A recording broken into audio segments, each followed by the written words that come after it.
Thank you for joining today's conference call to discuss Tilray Brands' financial results for the first quarter fiscal year 2026, ended August 31st, 2025. All lines have been placed on mute to prevent any background noise.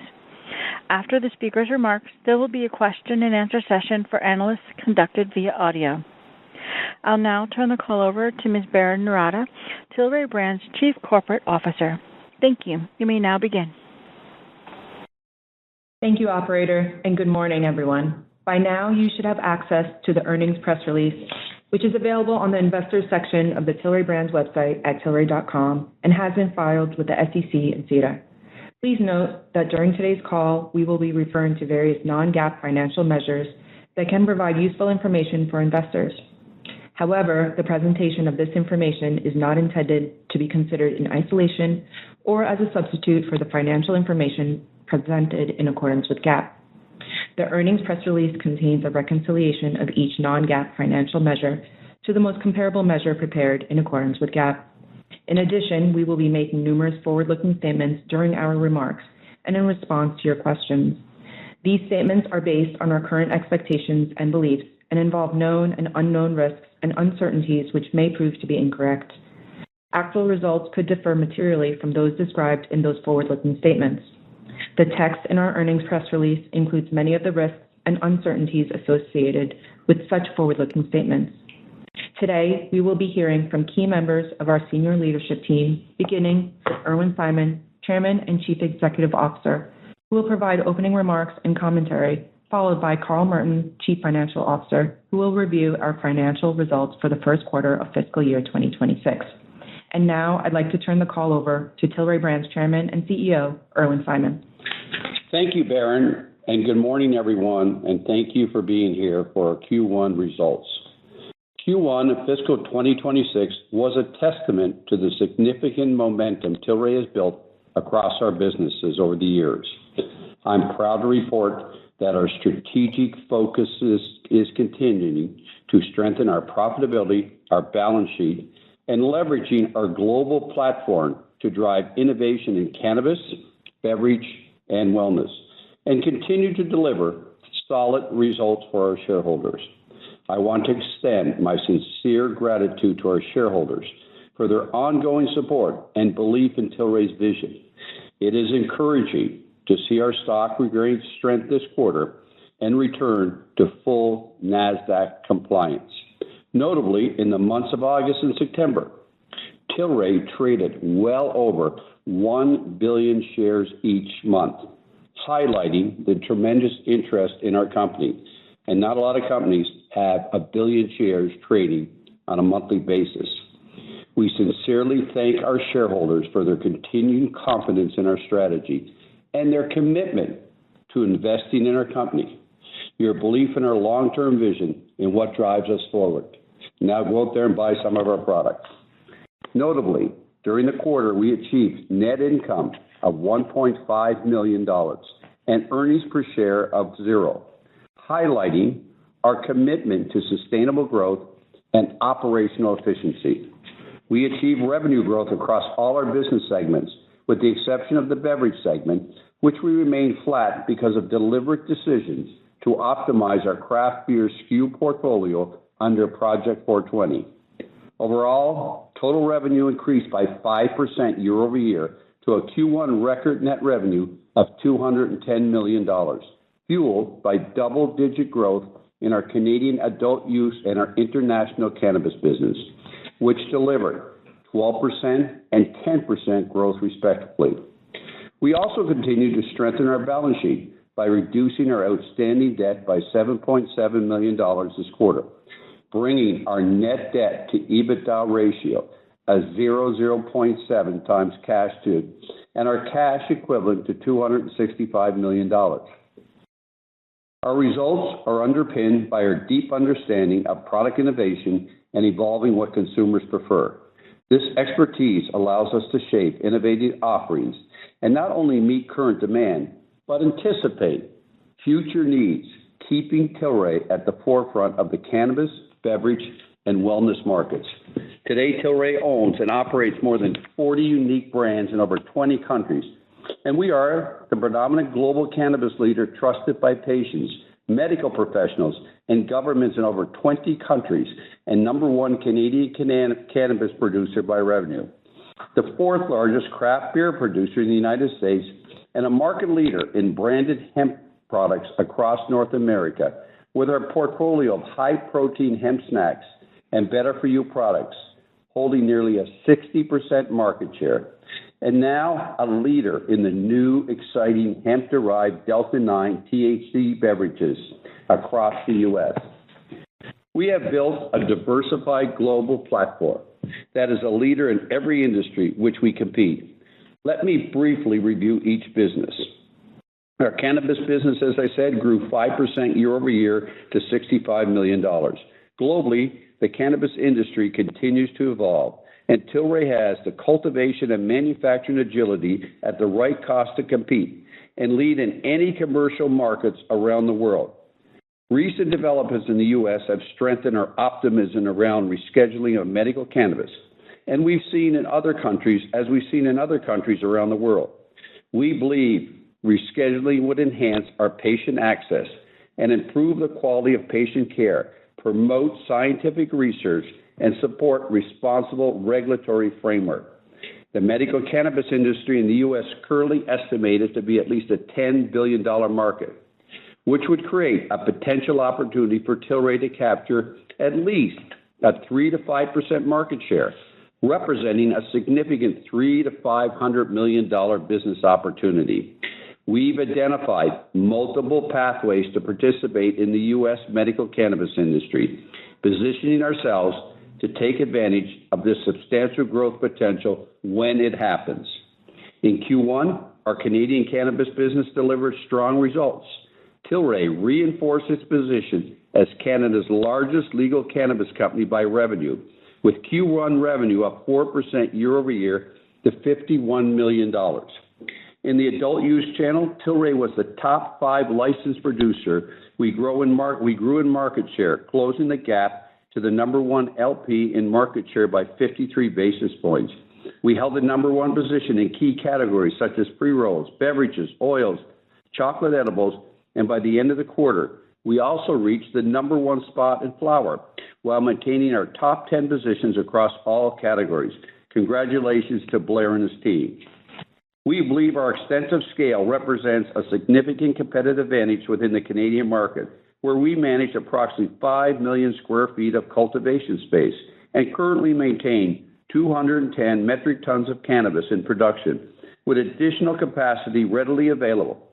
This positions us to effectively meet future demand. Furthermore, Tilray is well prepared to supply both European and U.S. markets as regulatory framework develops these markets and it continues to expand.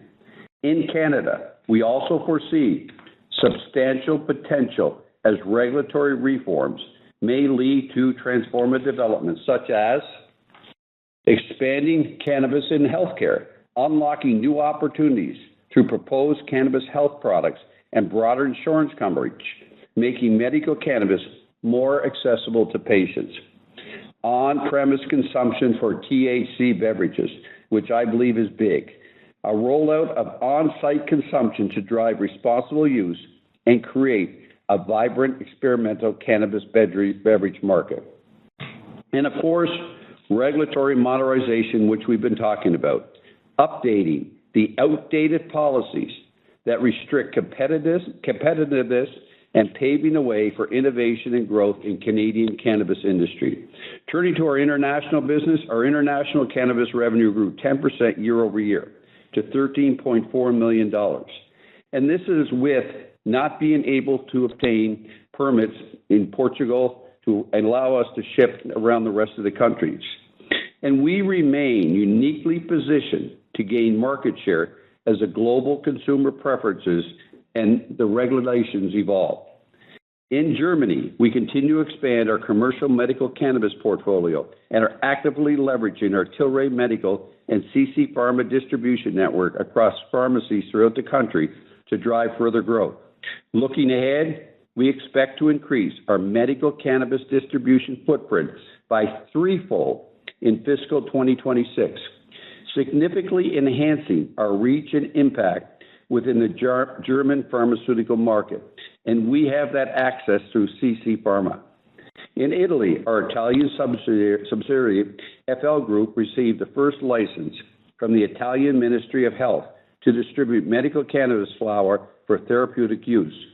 We also partner with Molteni, a leading Italian pharmaceutical company, to expand access to medical cannabis extracts and provide targeted education through their national network of medical and scientific professionals. We continue to expand our growing capabilities in both Portugal and Germany, strengthening our EU GMP certified cultivation infrastructure and to meet evolving global demand. Currently, we produce 21 metric tons of medical cannabis flower in Europe and have the capacity to significantly increase the amount as demand continues to grow. Our expanded growing operations not only supports our leadership in established markets, but also positions us to rapidly respond to the regulatory environments open across Europe and way beyond. European cannabis reform continues to progress, and we're seeing that. And we're excited to witness important developments like the European Union's Canopol project and Spain's recent approval of medical cannabis. Tilray is proud to already be involved in medical cannabis research in Spain through a partnership with the University of Madrid, supporting advancements in patient care and responsible regulations across Europe. Now on to our distribution. Our European medical distribution business, CC Pharma, continues to grow, with revenue increasing 9% year over year to $74 million. The segment remains a significant driver of our European cannabis operations, and our infrastructure provides a strategic advantage that enables us to capture increased market share as both the regulatory environment and industry landscape evolves across Europe. And as I said before, we have access to over 13,000 drugstores within the German market. We remain confident in our global expansion strategy, with Tilray well positioned to drive international growth and leveraging emerging opportunities across cannabis, beverage, and our wellness business. International beverage, which is a new business for us, building on our international footprint, our infrastructure, our growth strategy, we will be accelerating the expansion of our non-alcoholic beverages portfolio across multiple international markets. We expect our brands Hiball, Liquid Love, Runner's High to gain traction with consumer opportunities. We built a dedicated team focused exclusively on servicing our international customers.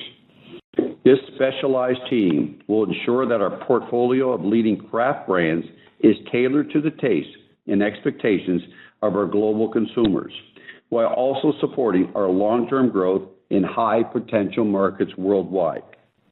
By leveraging our established distribution networks and brand-building expertise, we are well-positioned to capture growth opportunities in this fast-emerging category and delivering exciting new products to the international markets, and the demand for them is high. Notably, we've already secured a distribution partner in the UK for Hiball, ensuring rapid market entry and strong support for the brand in this key region. Additionally, on the beer side, we recognize the growing demand for American craft beers in the international market. To further capitalize on this momentum, we're actively exploring all opportunities to grow this business, including international manufacturing opportunities, potential acquisitions to expand our reach and better serve our global customers. In our U.S. beverage business, we continue to make progress against our beer integration, optimizing our strategy and our Project 420. We see long-term potential for the beverage category based on the diversification of our offerings and the superior products we produce. We've improved operations, leveraged acquired brands, supporting positive performance.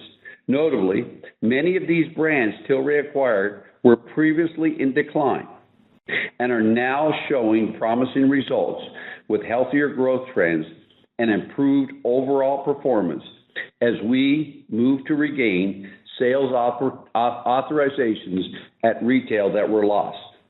This turnaround underscores the success of our focused strategy and our commitment to revitalizing and growing our beverage beer portfolio. Through Project 420, we've realized $25 million in annual savings, moving closer to our goal of $33 million. We've continued to work closely with our distributors to concentrate on promoting strong brands in each of our markets. In the quarter, we experienced growth across key brands and regions. Shock Top, the company's third largest brand, was among the fastest growing craft brand, with notable increase in both dollar sales and market share, driven in part by the successful launch of its variety pack, which has grown to be the number 8 most popular new craft beer nationally. Trends continue to improve for Shock Top, with a 30-point dollar trend improvement since Tilray acquired the brand in 2023.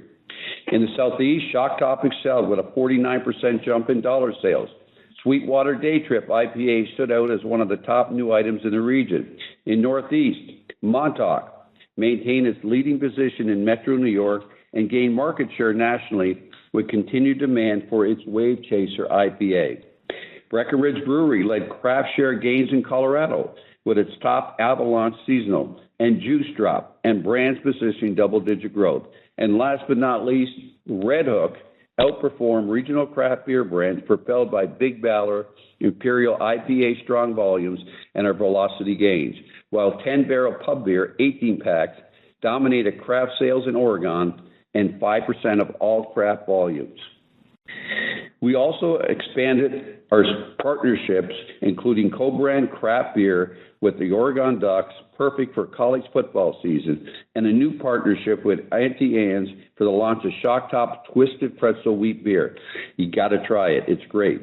We're making beer fun again, and these partnerships and co-branding opportunities offer significant runway for us to widen our markets.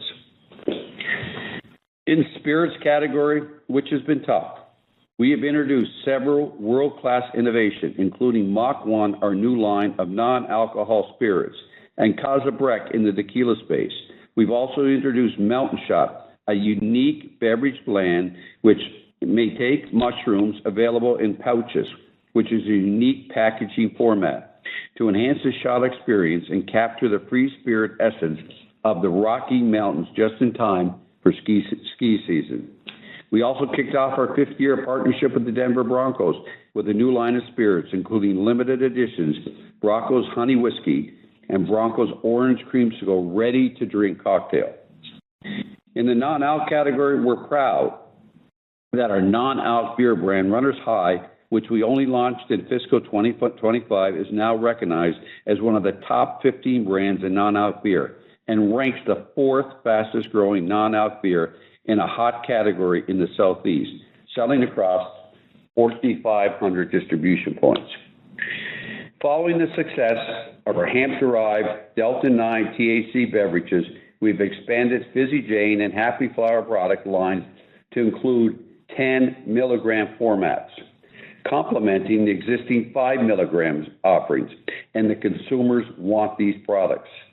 The innovative HD9 category, leveraging our craft beer infrastructure and distribution networks, enabling us to deliver high-quality products to consumers across 14 states. Whether they're new to the category or seeking an enhanced experience, we have established partnership with retailers nationwide for HD9 brands and now offer distribution to prominent wine, liquor outlets such as Total Wine and more, ABC Fine Wine and Spirits. In addition, in Q1, we saw further growth in regional grocery channels, including ShopRite, Stu Leonard's, and Winn-Dixie. We continue on building on this positive trajectory as we move into Q2 and the rest of the year. Today, our beverage business operates more than 20 brands, including 15 American craft beer brands across 7 network manufacturing facilities and 16 brew pubs. We're well diversified across craft beer, spirits, non-alc, and now HD9. And energy drinks, we know that there is plenty of opportunity for growth in the beverage category. We have the right leadership and we're pursuing the right growth strategy, and I'm tremendously excited about the future and the opportunities in the large beverage category. Last but not least, now turning to our wellness business, which is near and dear to my heart. Our wellness business had a strong quarter, growing revenues to over $15 million. We continue to expand our wellness portfolio with many launches of new offerings, new crackers, new hemp portfolios, new other products that are available at Whole Foods and other retailers. We are now in over 17,000 retailers across the U.S. These offerings are also launched in Amazon and many other online retailers. I'm highly confident in Tilray's outlook for the remainder of 2026 and beyond.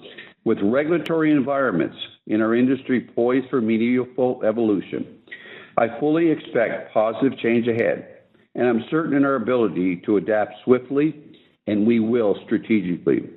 Our proven approach, robust product portfolio, and exceptional team position us to seize every single opportunity, especially in wellness, where we see us with significant expansive opportunities, and we're committed to unlocking new possibilities through continuous innovation, portfolio expansion, targeted investments, including the opportunities when strategic acquisitions happen. While we've made considerable progress, we recognize we have not yet reached our full potential, and we're far from it in the wellness space. And that is the same with our cannabis business and our beverage business. There's lots of room and lots of white space for us. With that, I will now turn the call over to Carl for an in-depth look at our financials. Carl. Thank you, Irwin. Please note that we present our financials in accordance with U.S. GAAP and in U.S. dollars. Throughout our discussions, we will be referring to both GAAP and non-GAAP adjusted results, and we encourage you to review the reconciliation contained within the press release of our reported results under GAAP with the corresponding non-GAAP measures. Now looking at our results, we are reporting record first quarter net revenue, net income, and a significantly improved adjusted free cash flow for the period. Further, we are reaffirming our 2026 guidance for adjusted EBITDA. Net revenue for the first quarter was a record $210 million, a 5% increase year over year. This growth was driven primarily by increased cannabis sales in both Canada and our international markets and increased revenue in our distribution segment. Cannabis revenue increased 5% year over year to $64.5 million, driven by 12% growth of adult use gross revenue and 10% growth in international cannabis. Higher excise taxes and declines in wholesale cannabis offset those double-digit results. We see material potential for the international segment and expect continued growth once we receive several permits that are currently backlogged in a few European countries. Beverage revenue reached $55.7 million, driven by innovation and impacted by continued SKU rationalization. We advanced Project 420 and integrated acquired brands. Although craft brands and spirits face challenges, new products contributed 2% to Q1 revenue, supporting our belief in the beverage category's long-term growth. Wellness revenue increased 3% year over year to $15.2 million because of our strategic focus on continued innovations with Hiball Energy, our natural energy drink, high-protein super seeds, and better-for-you breakfast and snacking, including the launch of 2 new offerings from Manitoba Harvest at Whole Foods. Distribution revenue increased 9% year over year to $74 million in the quarter, primarily as a result of the stronger euro. From a contribution perspective, 31% of net revenue was generated by our cannabis business, 27% was generated by our beverage business, 7% was generated by our wellness business, and 35% was generated by our distribution business. This compares to contributions of approximately 31% for cannabis, 28% for beverage, 7% for wellness, and 34% for distribution in the last fiscal quarter. As our international cannabis business continues to expand, we expect to see higher contributions from our cannabis segment over the remainder of the year. Gross profit for the quarter was $57.5 million compared to $59.7 million in the prior year period. Gross margin was 27% as compared to 30% last year. This decline was driven by lower margins in our beverage and cannabis businesses. Looking at gross margin by segment, cannabis gross margin was 36% compared to 40% last year as a result of a higher mix of sales in lower margin categories such as infused pre-rolls and vapes, where we re-entered some previously margin prohibitive categories. We believe the decline this quarter is temporary, and the actions we have taken to drive profitability and improve margins will be effective in the long term. Beverage gross margin was 38% compared to 41% last year. The decrease in gross margin is due to the inclusion of Craft Acquisition 2 sales, which have generally been lower margin. Wellness gross margin was flat year over year at 32%.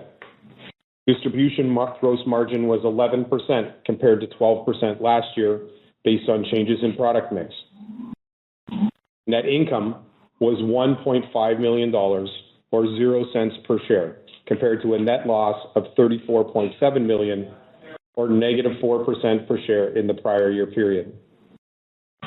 Adjusted net income improved to $3.9 million or 0 cents per share compared to an adjusted net loss of $6 million or negative 1 cent per share in the prior year. Improvements in both metrics were a function of reduced SG&A costs, including amortization.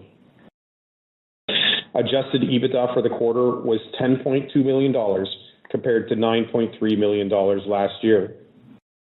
Cash flow used in operations improved significantly to negative $1.3 million for the quarter from negative $35.3 million last year, representing a positive change of almost $35 million. We continue to strengthen our balance sheet this quarter in terms of debt and cash positions. During the quarter, we raised $22.5 million under our ATM program, primarily after our stock increased to over $1 per share. Further, we exchanged $5 million of our convertible notes for equity early in the quarter, as we already discussed during our last earnings call. During the quarter, we reduced our outstanding debt by $7.7 million, bringing our net debt position down to $3.9 million, and our net debt to trailing 12 months adjusted EBITDA ratio to 0.07 times, all while ending the quarter with $265 million in cash, plus another $1 million in digital assets. These stronger debt and cash positions provide Tilray with greater flexibility for strategic opportunities, and we intend to continue reducing our debt and further strengthen our balance sheet as the year progresses. As already discussed, our confidence in our business, our strategy, and our team has never been higher, and we are pleased to reaffirm our 2026 guidance, anticipating adjusted EBITDA between $62 and $72 million. We can now open the line for Q&A. Thank you. If you'd like to ask a question, please press star 1 on your telephone keypad. A confirmation tone will indicate your line is in the question queue. You may press star 2 if you'd like to remove your question from the queue. For participants using speaker equipment, it may be necessary to pick up your handset before pressing the star keys. We ask that you each keep to one question and one follow-up. Thank you. Our first question comes from the line of Aaron Gray with Alliance Global Partners. Please proceed with your question. Hi, good morning, and thank you very much for the questions here today.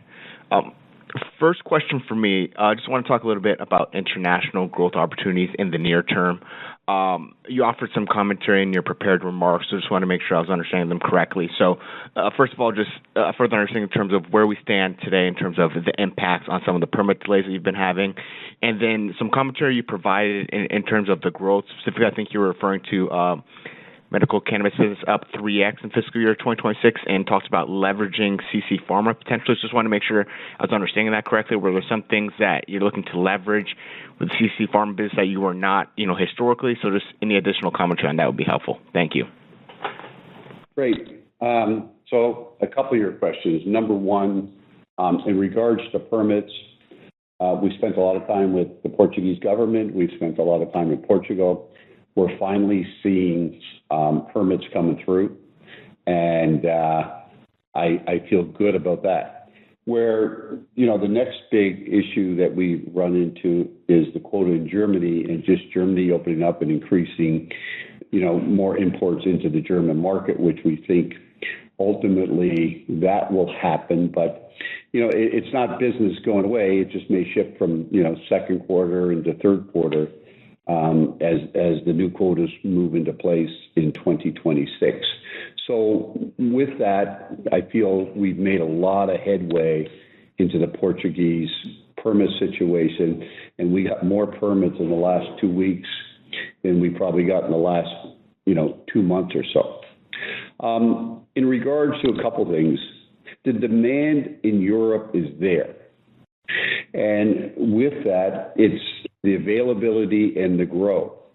And with the team, and now we have moved some of the Canadian team into international. We look to grow in our facility today in Portugal is running about 50%. We have the opportunity to double that at 40 metric tons, and that's something we're working on. The other thing is to really increase our growth to probably 6 or 8 metric tons in our German facility. And also where the opportunity is in regards to, bringing product, EU GMP product in from the Canadian market. In regards to Germany, what I've said and what I was working through, CC Pharma, when we acquired it, it was a big part of our license, and it was something that there was an opportunity. And what we're seeing is some great expansion with CC Pharma. CC Pharma delivers to 13,000 drugstores today, and that is regular medicines. And the good thing is we're also seeing some good price increase and some good opportunities on the CC Pharma distribution business. But more importantly, as we integrate these businesses, whether it is on the sales side and the distribution side, we see CC Pharma being vertically integrated and distributing our medical cannabis to a lot more of these drugstores in the German market, and that's a big opportunity for us. Thanks for that, Erwin. That's a helpful color there. Second question for me, just in terms of rescheduling opportunities in the U.S., you offered some commentary talking about seeing a number of different avenues that you guys are evaluating. Just curious, could you provide some color there? If things were to open up and cannabis was rescheduled to Schedule 3, do you feel like you already have the infrastructure within the existing business to be able to capture some of the opportunity organically, or do you feel like some things might need to be done, vis-a-vis acquisition to capture on that opportunity? I know there's a lot in flux in terms of how that could actually look in a Schedule 3 scenario, but just any commentary on that would be greatly appreciated. Thank you. Well, listen, as I said before, we have, 5 million square feet. We have today over 200 plus million metric tons of cannabis grown in Canada. We have a great Canadian medical infrastructure in Canada already servicing the Canadian market. Canadian market is 40 million people, so we service clinics up there. We have a group and an infrastructure that sells to the Canadian market today. Talking about Europe, as we look to sell, and the objective is to sell close to $100 million of medical cannabis in Europe, which is all medical cannabis. And there's plenty of research that we're doing over there for anxiety, for sleep, for cancer, for epilepsy. So taking that know-how and transferring to the U.S. is something that's readily available. And last but not least, if there was an opportunity to partner with a pharma company, or there was opportunity for us to buy, we'd be ready and willing to and able to do that, as we have the balance sheet potentially, to do that. So whether it's taking our current infrastructure, our current people, our current know-how, our current growth, our current research, our current genetics for medicine, or partnering with a pharma company, or buying something, is something we're, open and ready to do. Okay, great. Thanks for that color there, Erwin. I'll jump back into the queue. Thank you. Thank you. Our next question comes from the line of Bill Kirk with Roth Capital Partners. Please proceed with your question. Hey, good morning, everyone. On the balance sheet, I see the $1 million in digital assets. I guess, were those investments you made, or was it crypto that came in from customer payments? And then taking a step back on the topic, I guess, which coins, tokens, currencies do you prefer, and what are your cash allocation plans to the strategy, given your cash generation and your equity issuance history? So that is acquisition of Bitcoin that we acquired 3-4 months ago. And with that, I'm going to let Lloyd Brathwaite just take you through some of our strategies that we're looking at from Bitcoin today as we see relevance with our current investors, our current users, are also, Bitcoin users, and we see opportunities, as I've said in previous,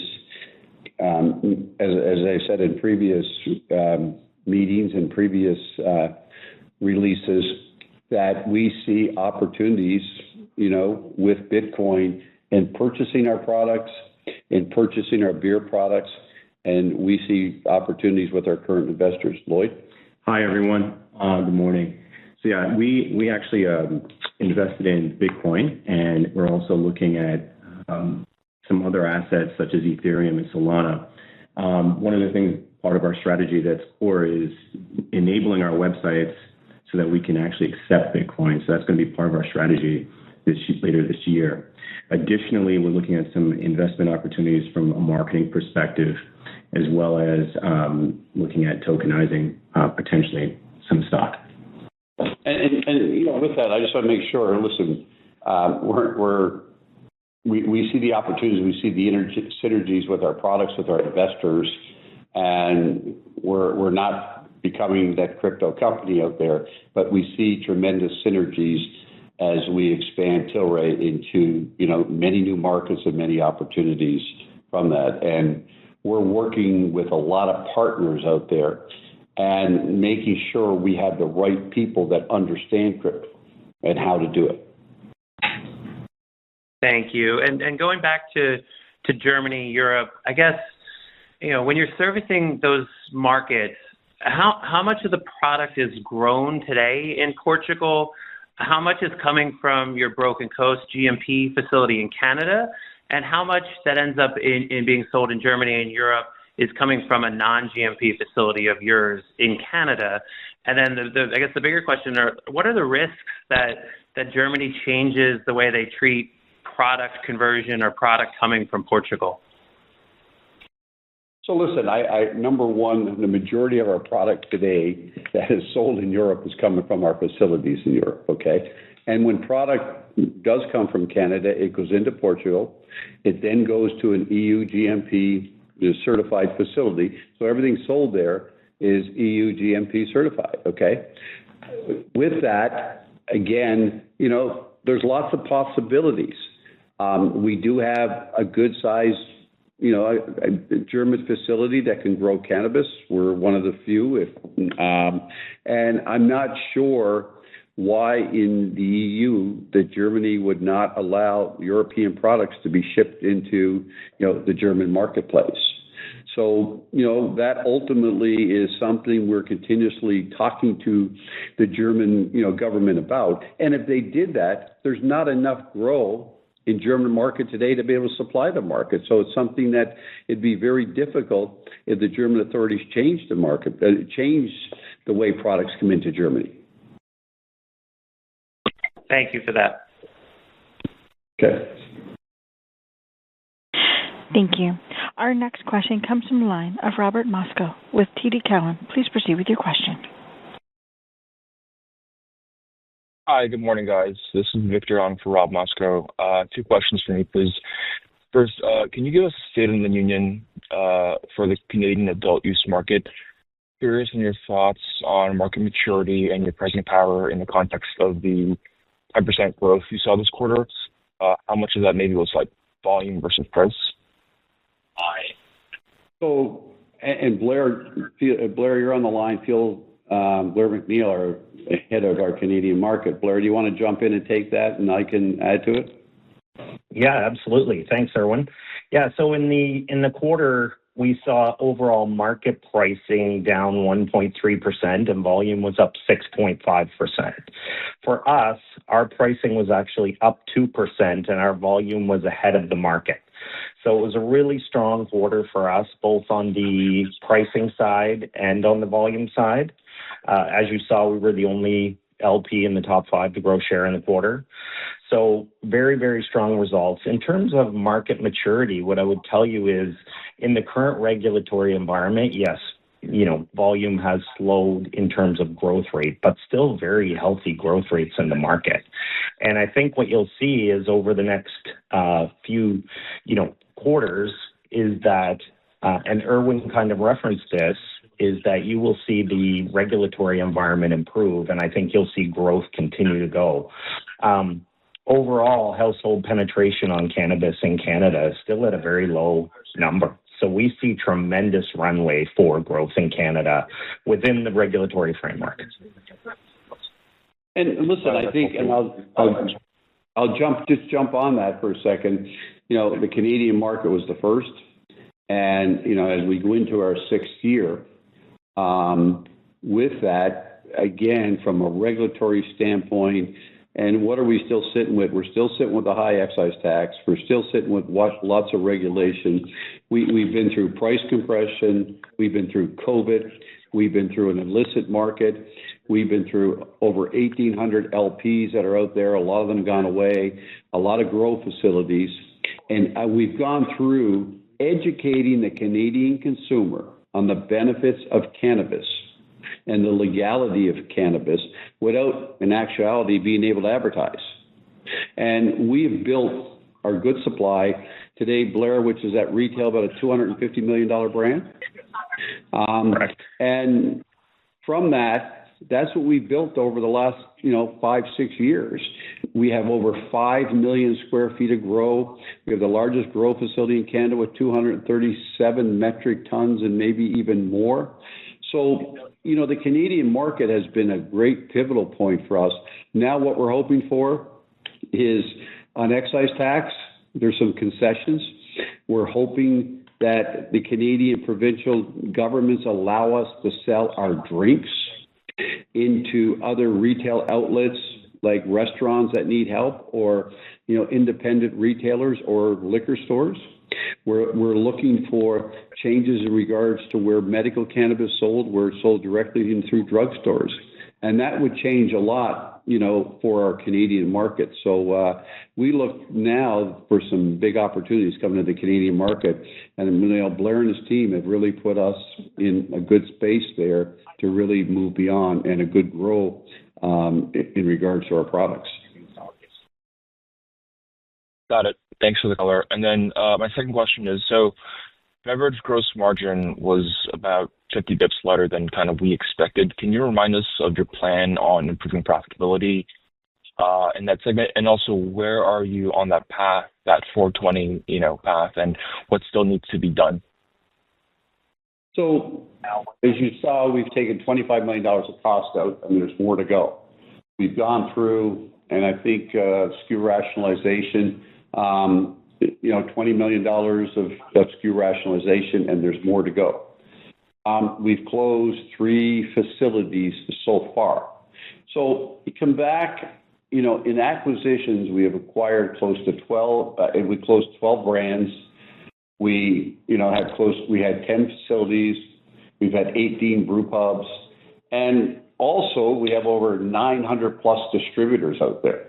So bringing this all together under, one management, one infrastructure, and, we're seeing progress, but there's a lot of wood to chop there yet to get those margins to where we need to do.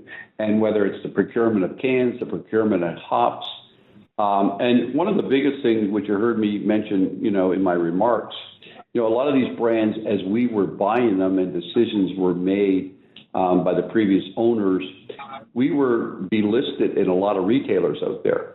So with that, you saw major declines in these businesses, and we missed the windows of getting these products in the stores. now these windows have opened up, and getting these products now relisted in these retailers is something that we've been doing, and that's why, whether it's Shock Top, whether it's Redhook, whether it's some of our other brands, you're seeing the growth there. And that's what's going to happen, to get our gross margins up here. And listen, let's all face it, the beer category is not one of the easiest categories out there right now. And, we're fighting through it, both on growth side, innovation side, and I've said it from the beginning, how do I make beer fun again? And that's something we're trying to do. Along the way, make money with it too. Got it. Thanks, guys. Thank you. Ladies and gentlemen, our final question comes from the line of Federico Gomes with ATB Capital Markets. Please proceed with your question. Hi, morning. Thanks for taking my questions. First question, just thinking about the issues in Portugal.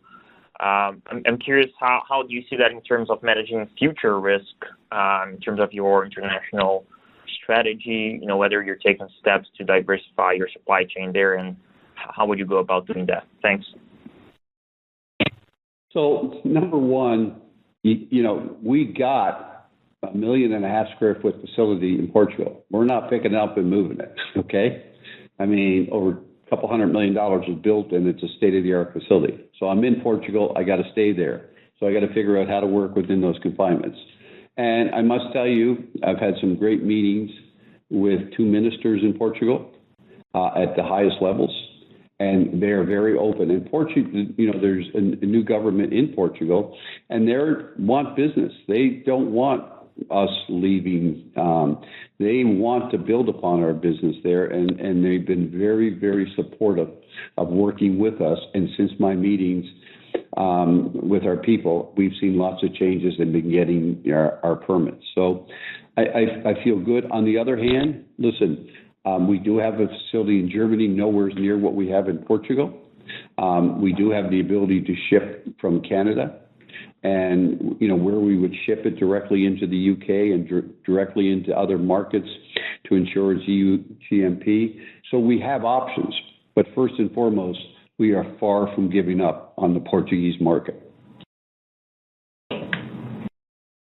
Thanks for that. And other question here, just on Germany, could you talk about the proposed change there in legislation in terms of prescriptions and how the market works? How do you think that could impact that market, and whether you think that draft that's going there may be approved or not as is, or you expect changes to that draft? And in terms of timing as well, when do you think the market there could change in terms of the legislation? Thank you. Listen, we're supportive of change, but again, I don't want to go out there and speculate until I know what the change is, okay? And I think so far, the good news is what we're seeing is a continuous demand, and online prescription has not been one of the biggest, drivers here.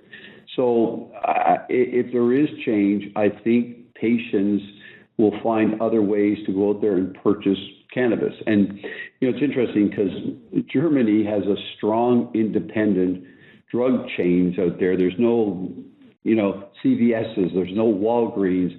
Individuals are allowed to own like 6 drugstores. They're all independent. So like I said, there is multiple stores out there. It's not online. So I see, even if it did change that you can't buy it online, there's still the retail outlets to go to out there. And I would like to see some of the change. There's lots of changes that we continuously talked about that didn't happen. And we, with our lobby groups, are out there working with the German government on what's the right thing for the patients, because this here is important too. The difference in medical cannabis is like medicine. If you didn't give patients access to get medicine, that's a problem. If you couldn't get your medicine and didn't have access, a patient that's sick or dependent on it, that's an issue.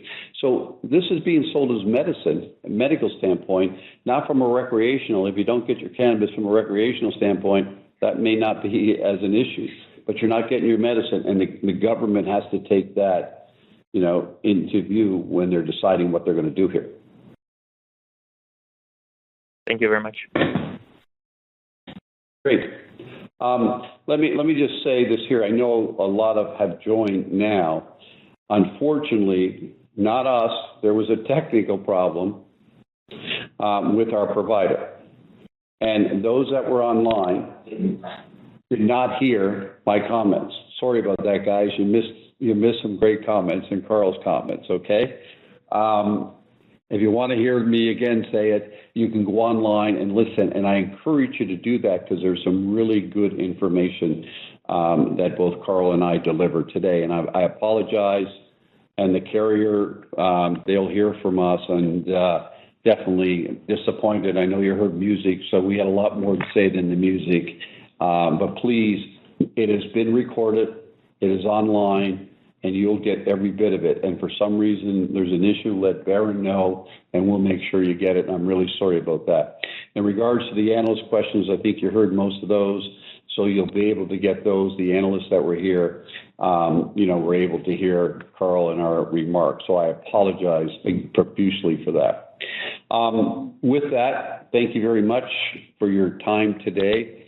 I hope some of it wasn't wasted by not hearing our comments, but now you'll have to go online and listen to it. It's only Q1 in 2026. One of our smaller quarters, there's a lot to do. And as you can see, we have a lot of good things in place. And trust me, there has been times like you look at and sort of say, what the heck are we doing here? When you look at your stock price, you look at different things. But this team in over 5 years really have brought a lot together here in rebuilding a Canadian cannabis business basically from scratch, building facilities, building brands, building products, building different strains, genetics, new innovation, and some of the new innovation that's coming out of there, building infrastructure and sales and marketing teams. And again, going through price compression, going through COVID, going through, the illicit market as one of your biggest competitors out there. And I really want to commend the Canadian team and what they've been able to do. In regards to our international cannabis business, same thing. It has come together basically with the acquisition of Tilray, and it is, really a business that I see tremendous opportunities. And we now are getting requests, in different countries, whether India, Middle East, and places like that, in regards to medical cannabis and the opportunities there. And there's a lot of countries, and there are a lot of different countries out there that are realizing the benefits of that, and also realizing the benefits of medical cannabis versus medicines and cost of drugs and that out there today, and what the benefits will be. So I see big opportunities for us today.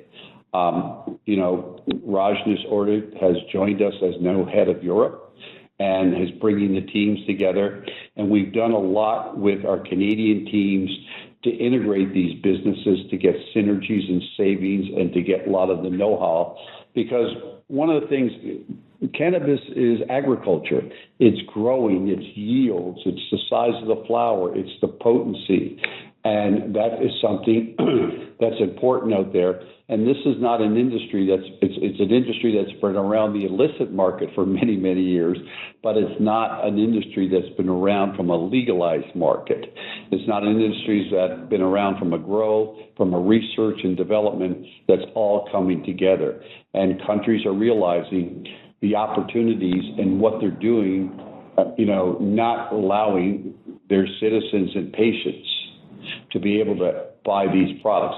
The other thing they're realizing is there's tax dollars that they're missing, and if tax dollars are being sold through an illicit market. In regards to rescheduling, President Trump, with his different tweets and his different comments, I think realizes that something has to happen here in rescheduling.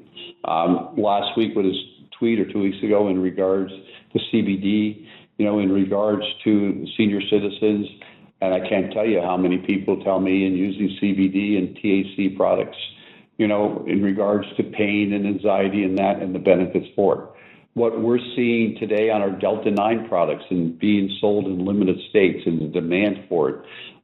Again, what Blair has seen in the Canadian market with building, a $40+ million business and today just being sold within, cannabis stores and again at prices that are not the cheapest prices out there. So we see tremendous opportunity in the beverage business.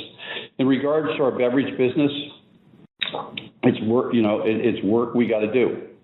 And again, we got into it in 2020 with the acquisition of SweetWater, acquired Montauk, acquired other brands, and the businesses from ABI, and then the business of Molson's. We got some great brands, but bringing it all together is a lot of work. Bringing the facilities together, getting the cost out, getting the margins out, getting the right facilities. And that is something that, Tilray is doing and the team is doing out of Atlanta to bring all this together. And as I said before, not an easy business today with changes happening, but we will be in the beverage business, not just the beer business. And with that, there's a lot of interesting products we're working on. In regards to our spirits business, the team is working with our distributor, RNDC, and we've really put a plan in place with RNDC to be in our major markets. Yes, the bourbon category is a tougher category today than it was, but Breckenridge bourbon is a great tasting product out there, and there's great demand in certain markets. At the same time, our vodka has great demand, and our gin and some of our new products that we've come out with are really, really good products, and some of the first time are innovation. And last but not least, you hear me talk about our wellness business, what Jared and team have done on wellness. Where we acquired this, it was a negative EBITDA, about $5-6 million, and where it's turned around to today. And somebody that's been part of the wellness category since 1992, 93, and see the growth. And it's all we talk about is wellness and food. In regards to, the Trump administration and taking colorings out of food today, higher protein, and some of the highest protein is in hemp foods because it's a plant that's grown. So we're in a lot of different categories. We're in a lot of unique places. You look at our balance sheet in regards to our debt to equity, it's in a great place. We ended the quarter with $260 million of cash. So there's a lot of good things happening, but there's a lot of work to do. I really want to thank our team that really makes this happen and rolls up our sleeves. Even though there's 2,500 employees around the world here, not a lot for a lot we got to get done. So with that, I want to thank everybody for listening. Please go back and re-listen to our comments. There's a lot of good comments that came out of today. Thank you to our shareholders for your support, and get out there and vote as we have our AGM coming up. With that, have a great Thursday and look forward to speaking to you in the new year with our Q2 results. Thank you. Thank you. This concludes today's conference call. You may disconnect your lines at this time. Thank you for your participation.